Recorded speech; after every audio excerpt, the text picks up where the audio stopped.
민코인 테마 중에서 페페는 가장 가볍고 쉽고 빠르게 반응합니다. 24시간 기준에 도지코인은 한 6%, 시바이는 6% 올랐는데 페페는 20% 정도 올랐죠. 오를 때 굉장히 빨리 오르고 또 빠질 때도 좀 빨리 빠집니다. 페페의 움직임에 따라서 시장이 지금 어느 정도 흐름에 와 있는지를 굉장히 빠르고 직관적으로 확인할 수 있어요.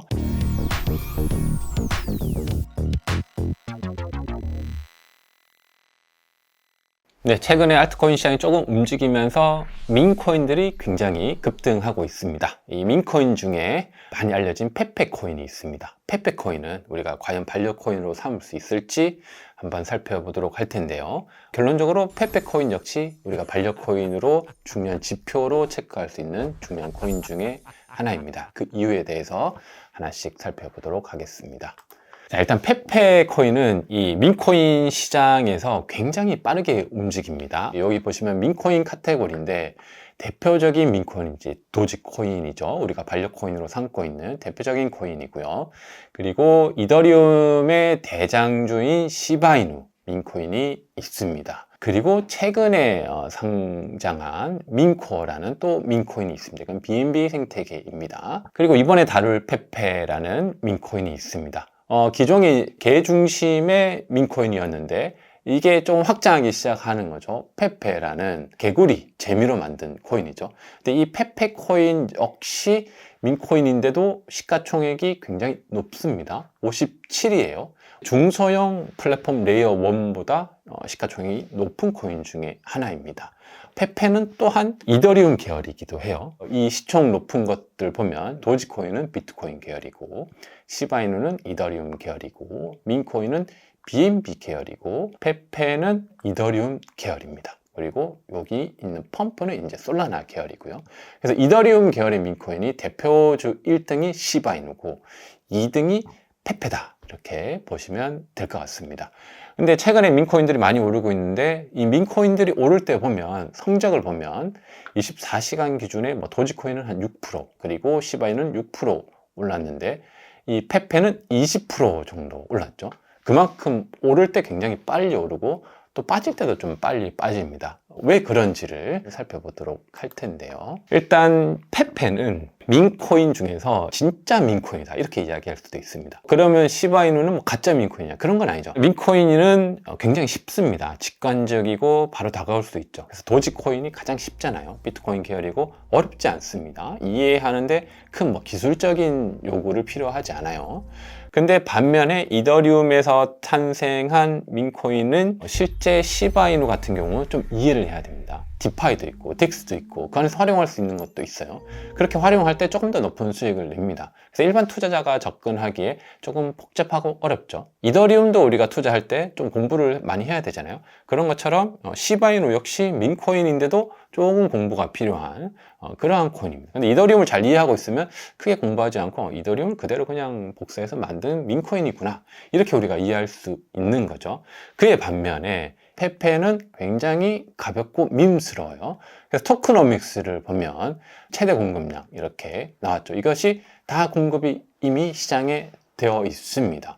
그래서 보통 민코인 같은 경우 도지코인은 아직도 이제 계속 발행되고 있고 근데 페페는 이미 다 발행이 됐습니다. 시장에 다 유통이 된 거죠. 더 이상 발행되지 않습니다. 총 공급량은 우리가 명확히 확인할 수 있고 총 공급량 중에서 이것이 어디로 흐르는지를 직관적으로 이해할 수 있어요. 그리고 또 하나 이제 페페 같은 경우 이 시바이누보다 로드맵이 굉장히 쉽고 가볍습니다. 그래서 로드맵을 보면 없어요. 네, 보면 첫 번째 이제 밈 그리고 밈을 그냥 홀드해라 끝입니다.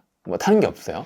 근데 이제 시바이누 같은 경우는 토크노믹스가 있고 거기서 디파이도 해야 되고 덱스도 해야 되고 여러 가지 메커니즘이 있습니다. 번 메커니즘도 있고 근데 페페는 그렇지가 않습니다. 그러면서 페페가 나와서 기존에 있었던 이제 민코인들, 시바이누, 도지코인 다 어렵다. 우리는 아주 심플하다. 그냥 사서 가지고 있으세요. 이런 아이디어가 있는 거죠. 어렵지 않고 쉬워요. 그리고 특별한 기능도 없습니다. 홈페이지 들어가면 간단한 로드맵만 나와 있고 특별한 기능들은 없어요. 가장 밈스러운 그런 코인 중에 하나입니다. 페페 코인의 이제 주요 상위 홀더들을 우리가 한번 체크를 해보면요.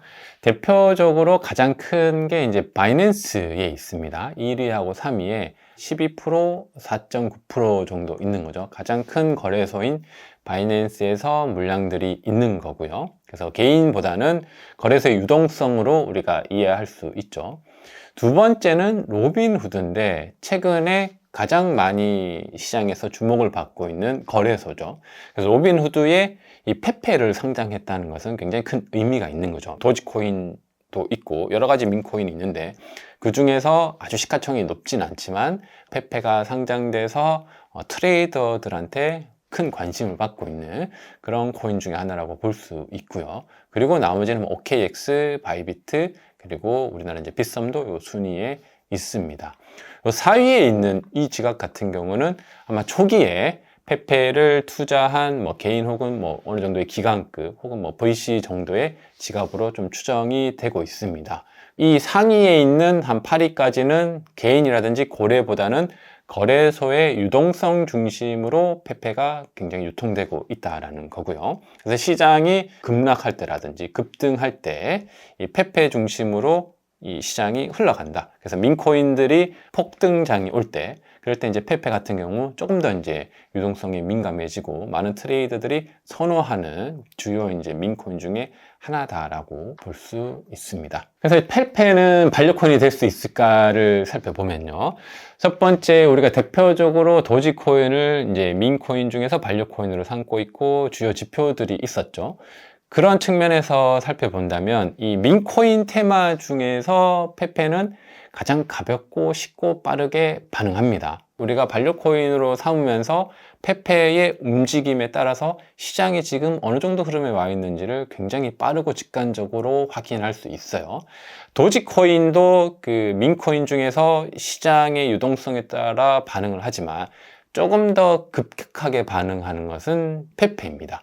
도지코인의 지표를 확인하면서 시바이누 혹은 이 페페로 여러 가지를 같이 크로스 체크를 할 수 있는 거죠. 그래서 먼저는 도지코인을 한번 보고 그 다음에 우리가 살펴봤던 이더리움의 대장주인 시바이누를 보면서 시바이누의 어떤 거래량이라든지 L2 지표라든지 이런 지표 체크가 가능하기 때문에 이 순서로 온체인 지표를 체크하고요. 마지막으로 페페는 좀 가격적인 측면으로 승부를 하는 코인으로 우리가 볼 수 있습니다.